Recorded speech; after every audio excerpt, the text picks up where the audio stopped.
العالمین والصلاة والسلام علی سید المرسلین وعلی آلہ وصحبہ اجمعین اما بعد فاعوذ باللہ من الشیطان الرجیم بسم اللہ الرحمن الرحیم واتموا الحج والعمرۃ للہ صدق اللہ العظیم اللہم صلی علی سیدنا محمد وعلی آل سیدنا محمد وبارک وسلم۔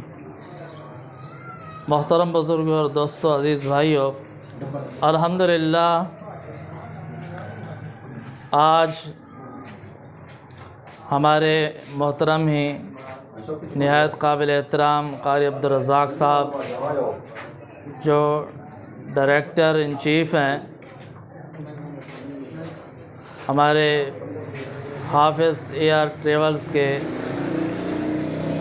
جو بوتالہ شہر میں میٹھا ٹیوانا لنک روڈ پر واقع ہے، الحمدللہ ہر مہینے یہاں سے حجاج کرام کا قافلہ جاتا ہے اور عمرے کے لیے ماشاءاللہ آج بھی یہ قافلہ جا رہا ہے۔ اللہ تعالیٰ آپ حضرات کے سفر کو آسان فرمائے، قبول فرمائے۔ تو چند منٹ کے لیے میں آپ حضرات کی خدمت میں چند گزارشات پیش کروں گا کہ اللہ رب العالمین نے ارشاد فرمایا وَأَتِمُّوا الْحَجَّ وَالْعُمْرَةَ لِلَّهِ کہ حج اور عمرہ خالص اللہ کی رضا کے لیے کرو۔ سب سے پہلی بات یہ ہے کہ نیت خالص اللہ کی رضا کے لیے، اور دوسری بات یہ ہے کہ عمرہ بہت ہی آسان اور مختصر عمل ہے، کوئی مشکل نہیں ہے۔ اس میں صرف 2 فرض ہیں، 2 واجب ہیں۔ ایک عمرہ کی نیت کرنا، نیت کر کے احرام باندھنا، اور دوسرا بیت اللہ شریف کا طواف کرنا، یہ اس کے فرائض ہیں۔ واجبات میں سے ایک واجب یہ ہے کہ صفا مروہ کے درمیان سعی کرنا اور اس کے بعد حلق کرانا، یہ اس کے 2 واجب ہیں۔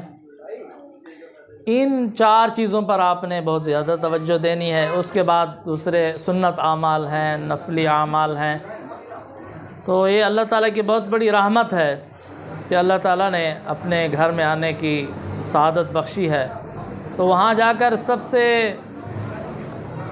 افضل عمل جو ہے وہ آپ کا وہ بیت اللہ شریف کی زیارت ہے، اور بیت اللہ شریف پر جو پہلی نظر جاتی ہے، آدمی جو دعا مانگتا ہے اللہ تعالیٰ قبول فرماتے ہیں۔ تو یہ آپ نے خاص خیال رکھنا ہے کہ جب بیت اللہ شریف کی زیارت کرنے لگیں، پہلی نگاہ بیت اللہ شریف پر پڑے تو بہت ہی اخلاص کے ساتھ متوجہ ہو کہ اللہ کی طرف توجہ ہو کر آپ نے دعا مانگنی ہے، اور جو دعا مانگیں گے انشاءاللہ قبول ہوگی۔ اور دوسری چیز ہے کہ وہاں جا کر ایک تو آپ حضرات نے عمرہ ادا کرنا ہے، اور عمرے کے ساتھ ساتھ افضل ترین عبادت جو وہاں کی ہے وہ ہے بیت اللہ شریف کا طواف۔ بیت اللہ شریف کے طواف سب سے زیادہ جو رحمتیں بیت اللہ شریف میں نازل ہوتی ہیں وہ بیت اللہ شریف کے طواف کرنے والوں پر نازل ہوتی ہیں، اس کے بعد نماز پڑھنے والوں پر ہوتی ہیں، اس کے بعد زیارت کرنے والوں پر ہوتی ہیں۔ تو وہاں پر ہر عمل عبادت ہے، طواف کریں عبادت ہے، نماز پڑھیں عبادت ہے، زیارت کریں عبادت ہے، دعا مانگیں عبادت ہے۔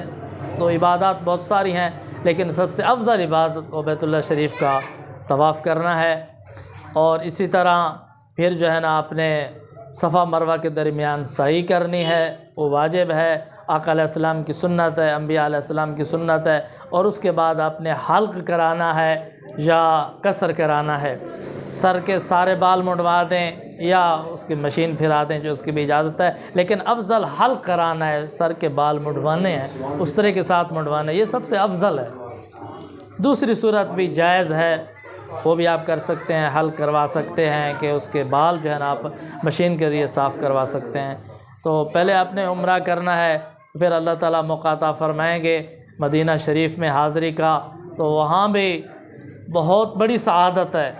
مسجد نبوی کی نماز، بیت اللہ شریف میں ایک نماز پڑھیں تو 1,00,000 نماز کا ثواب ہے، مسجد نبوی میں ایک نماز پڑھیں تو 50,000 نماز کا ثواب ہے۔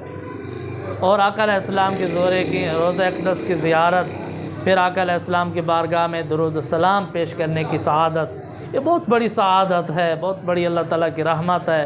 تو آپ نے وہاں جا کر اللہ کی طرف متوجہ ہو جانا ہے، گھر کے تفکرات، گھر کے کاروبار کے فکر، یہ سب کچھ چھوڑ دینا ہے۔ اللہ پر توکل اور بھروسہ کر کے پھر اللہ کے ساتھ محبت، اللہ کے رسول صلی اللہ علیہ وسلم کے سنت طریقے کے مطابق جو آپ عمل کریں گے تو انشاءاللہ وہ عمل اللہ تعالیٰ کے ہاں قبول ہوگا، اللہ کی رضا کے لیے ہو اور اپنے اللہ کے پیارے حبیب صلی اللہ علیہ وسلم کی سنت طریقے کے مطابق ہو۔ تو یہ عمل جو ہے نا اللہ تعالیٰ کو بہت محبوب ہے، بہت پسندیدہ ہے۔ تو یہ آپ حضرات نے وہاں جا کر پوری کوشش کرنی ہے کہ سنت کے مطابق جو ہے نا عمرہ کرنے کی کوشش کریں۔ تو اللہ تعالیٰ آپ سب حضرات کے اس سفر کو آسان فرمائے اور قبول فرمائے۔ اللہ تعالیٰ آپ کو بار بار حج اور عمرے کی سعادت نصیب فرمائے۔ اللہ تعالیٰ تمام مسلمانوں کے اس سفر کو، عمرے کو قبول فرمائے۔ وآخر دعوانا الحمدللہ رب العالمین۔